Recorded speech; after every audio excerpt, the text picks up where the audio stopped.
విజయవాడలో థార్ ఫైట్ కేసులో సంచలనాలు వెలుగులోకి వస్తున్నాయి. రోహిత్ లింగమనేని బొల్లా ఓంకార్కు పోలీసులు డ్రగ్స్ టెస్టులు నిర్వహించారు. బొల్లా ఓంకార్కు డ్రగ్స్ పాజిటివ్ వచ్చింది. మరోవైపు రోహిత్ లింగమనేని వెహికల్లో స్టెరాయిడ్స్ గుర్తించారు. స్టెరాయిడ్స్ స్వాధీనం చేసుకుని ల్యాబ్కు తరలించారు పోలీసులు.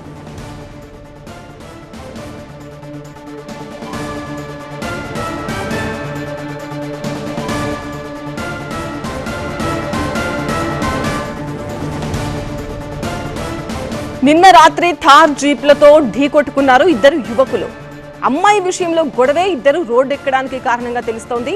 ముందు రోహిత్ ఓం మధ్య వాట్సాప్ చాట్లో వాగ్వాదం జరిగినట్టుగా తెలుస్తోంది. ఆ తర్వాత సవాల్ చేసుకుని రోడ్డుపైకి వచ్చి కార్లతో ఢీకొట్టుకుంటూ బీభత్సం సృష్టించారు. వీళ్ళిద్దరితో పాటు మరొక యువకుడిని కూడా అదుపులోకి తీసుకున్నారు పోలీసులు. తాడిగడపకు చెందిన లింగమనేని రోహిత్ ఇంజనీరింగ్ చదువుతున్నాడు. వాళ్ళ నాన్నది real estate business. Bolla Omkar ఉండేది భారతీనగర్లో. తండ్రిది ట్రావెల్స్ ట్రాన్స్పోర్ట్ బిజినెస్. ఇద్దరి తండ్రులు కూడా వేర్వేరు పార్టీలకు మద్దతు ఇస్తున్న వాళ్ళు. ఈ గొడవకి పాలిటిక్స్ కూడా కారణం కాకపోయినా రాత్రి జరిగిన అరాచకం మాత్రం అందరినీ షాక్ గురి చేసింది. రోహిత్ ఓం ఇద్దరు కూడా చిన్నప్పటి నుంచి ఫ్రెండ్సే, కానీ కొన్ని గొడవల వల్ల దూరంగా ఉంటున్నారు. ఇదే టైంలో ఒక యువతి దగ్గర రోహిత్ గురించి ఓం తప్పుగా మాట్లాడాడు అనే విషయం దగ్గర మాట పెరిగింది. పరస్పరం ఫోన్లో తిట్టుకున్నారు. ఆ తర్వాత సవాళ్లు చేసుకుని పటమట హై టెన్షన్ రోడ్డు దగ్గరకు వచ్చి అక్కడ డైరెక్ట్ గా గొడవ పడ్డారు. ఒకరి థార్ జీప్ ని ఇంకొకరు ఢీకొట్టుకుంటూ చాలాసేపు నడి రోడ్డుపై బీభత్సం సృష్టించారు. చుట్టుపక్కల వాళ్ళు కూడా హడలిపోయేంతలా వీళ్ళ గొడవ జరిగింది.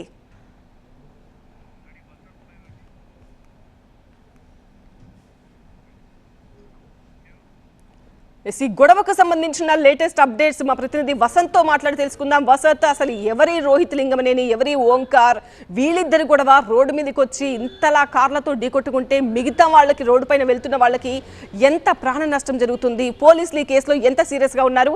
ఇప్పటి వరకు ఏమేం కనుక్కున్నారు? సో ఇద్దరి మధ్య జరిగినటువంటి వివాదం చాలా చిన్న వివాదం, కానీ దాన్ని పెద్దగా చేయించే ప్రయత్నం ఇద్దరు వైపు నుంచి కనిపించింది. ఎందుకంటే ఇష్యూ చిన్నది అయినా కూడా వీళ్ళు క్రియేట్ చేసినటువంటి ఇన్సిడెంట్ చాలా పెద్దది. రోడ్లపైకి జీపులతో వచ్చి నానా హంగామా సృష్టించారు. ఈ క్రమంలో పోలీసులు కూడా చాలా సీరియస్ అయ్యారు. ఇప్పటికే ఇద్దరిని అదుపులో తీసుకున్నారు. ఈ ఇష్యూకి సహకరించినటువంటి, ఈ వివాదానికి కారణమైనటువంటి యువత గురించి కూడా ప్రస్తుతం పోలీసులు ఆరా తీస్తున్నారు. మరోవైపు ఇద్దరిని కూడా పోలీస్ స్టేషన్లో విచారిస్తూ ఉన్నారు. వారికి సంబంధించిన జీపుల మొత్తాలను పోలీస్ స్టేషన్కి తరలించి వారిపైన కేసులు నమోదు చేశారు. అయితే ప్రస్తుతం పోలీసుల విచారణలో కీలక విషయాలు వెలుగులోకి వచ్చాయి.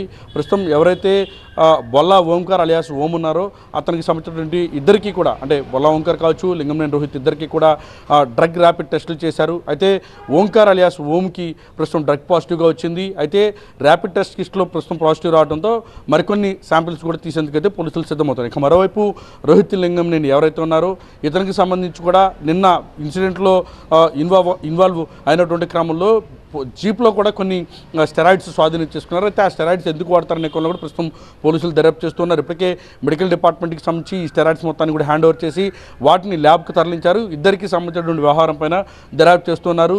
ఇద్దరు యువకులు దాదాపు 20 ఏళ్ళు లోపేవారు కావడం, మరోవైపు ఇంత పెద్ద ఎత్తున రోడ్లపైకి వచ్చి ఇంత సీన్ క్రియేట్ చేసినటువంటి వ్యవహారం పైన పోలీసులు సీరియస్గా దర్యాప్తు చేస్తున్నారు. వీరికి సంబంధించి గతంలో ఏమైనా ట్రాక్ రికార్డ్స్ ఉన్నాయా, గొడవలు పడినటువంటి సందర్భం కావచ్చు, ఇట్లా వివాదాలకు పాల్పడినటువంటి ఘటనలు కావచ్చు, డ్రగ్స్కి సంబంధించి వినియోగించినటువంటి వ్యవహారంలో కావచ్చు, ఈ ఇన్సిడెంట్ జరిగినటువంటి క్రమంలో ఎవరెవరు ఉన్నారు, వీరి గతంలో పాత కక్షలు ఏమైనా ఉన్నాయా, లేదా ఇటీవల కాలంలోని ఈ వ్యవహారానికి సంబంధించి ముదిరి ఇంత పెద్ద వివాదానికి కారణమయ్యారనే కోణంలో కూడా ప్రస్తుతం దర్యాప్తు చేస్తున్నారు. ఇక్కడ చాలా కీలకమైనటువంటి అంశం, ఇద్దరు కూడా ఆర్థికంగా బలపడినటువంటి స్థితిమంతులుగా ఉన్నటువంటి కుటుంబాలే.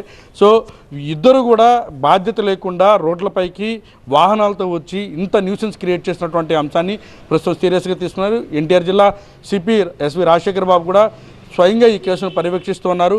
ఇద్దరికి సంబంధించి ఇప్పటికే న్యూసెన్స్ క్రియేట్ చేశారని, భయాందోళనకు గురి చేశారని కేసులు కూడా నమోదు చేశారు. సో ఈ ప్రస్తుతం ఈ డ్రగ్స్కి సంబంధించి టెస్టులు కూడా చేస్తారు కాబట్టి మరికొన్ని కేసులు నమోదు చేస్తారా, లేదా కౌన్సిలింగ్ ఇచ్చి వారిపైన కేసులు నమోదు చేసి కోర్టుకు తరలిస్తారా అనేది మాత్రం వేచి చూడాల్సి ఉంది. రైట్ వసంత్.